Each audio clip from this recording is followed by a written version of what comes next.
Hi, my name is Crystal and welcome to my YouTube channel.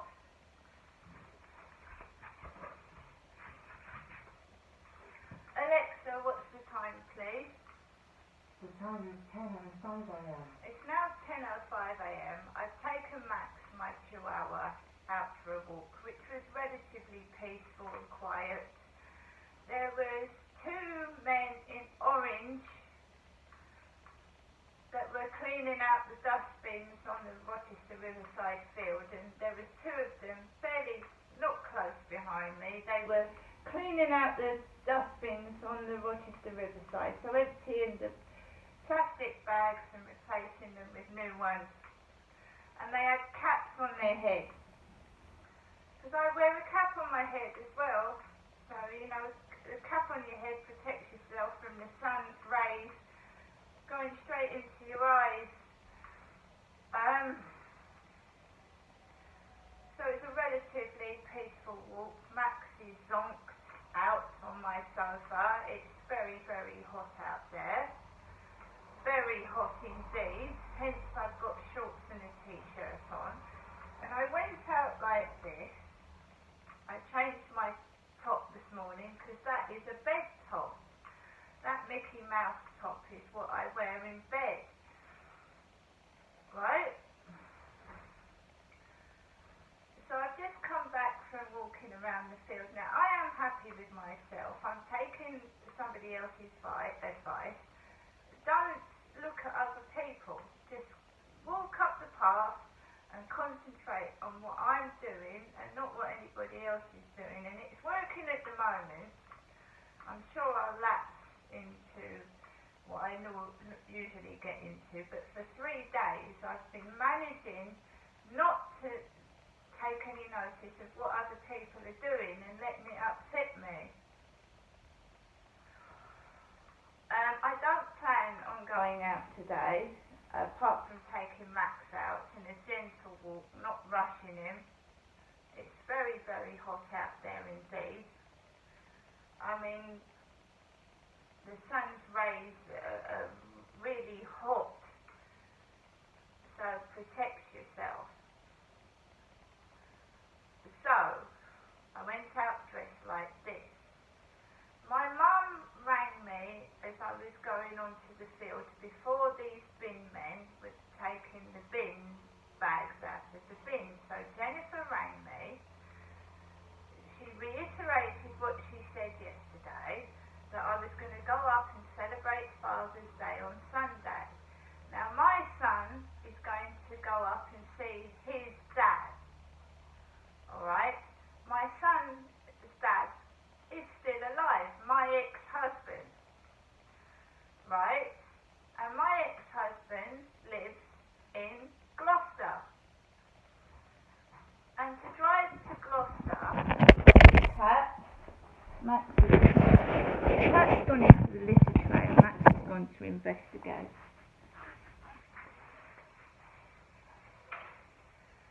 Right, so Gloucester is a long journey by car. It really is. So I haven't been up to Gloucestershire since I went up in a megabus because it was cheap.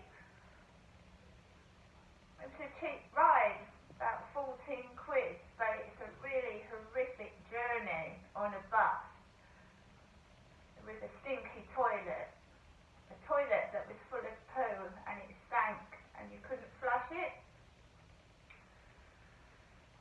It's cheap and it gets you to where you're going, but you do suffer afterwards, I can assure you. To go up to Gloucestershire by train, it would cost nearly £200. I just couldn't afford it. I haven't seen my adopted son in over 10 years, and I probably will never see him again.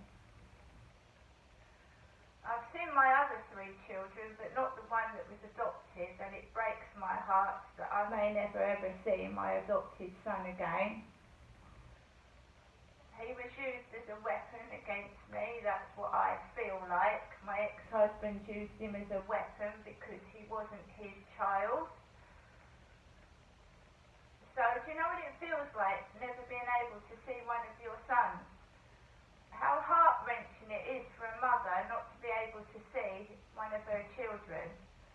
because he's being used as a weapon against me, and the person using him as a weapon, right, is not his father.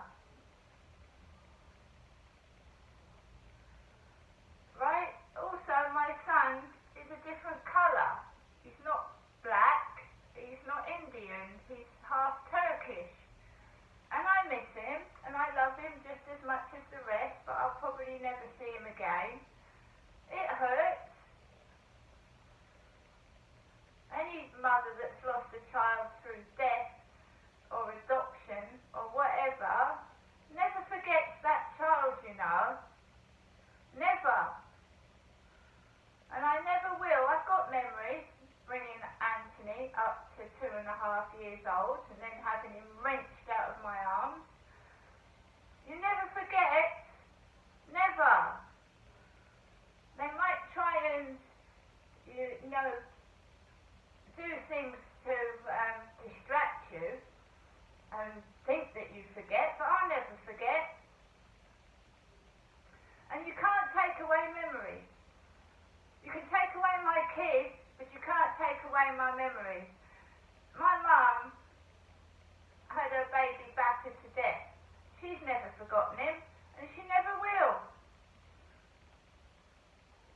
And the person that battered that baby, the police believed every time they were called out to a violent incident, they believed somebody that had battered a baby to death above my mum. So I know what it feels like. I do know. And to be labelled mad because there's so much corruption in this world that somebody's got to be a scapegoat for the police's failings, haven't they? There always is a scapegoat. Princess Diana was a scapegoat. Diana knew that Prince Charles loved Camilla, yet she still married him. And then she was labelled mad.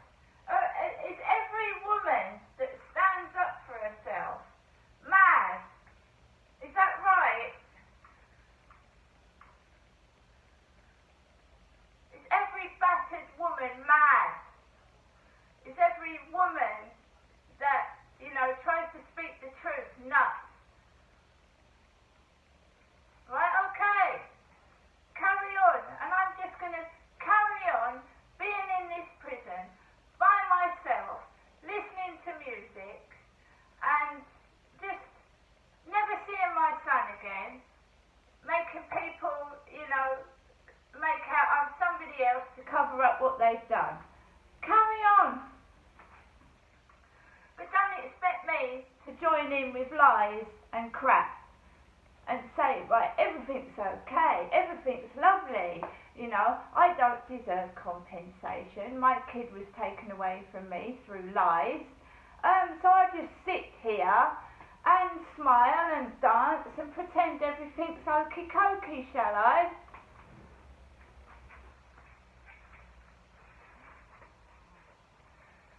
It costs about £40 to fill a tank of petrol to go up to Gloucestershire.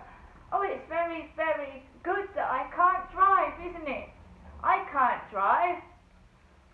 Never been able to learn to drive. When I was a child, a kid, you know, teenager, I wasn't allowed to have boyfriends. My dad was controlling me. Now I'm being controlled through, you know, not having any money. I can't get a passport. I can't have driving lessons. I'm just stuck in a fucking prison. I'm not the only one that's stuck in prison through being poor and being manipulated.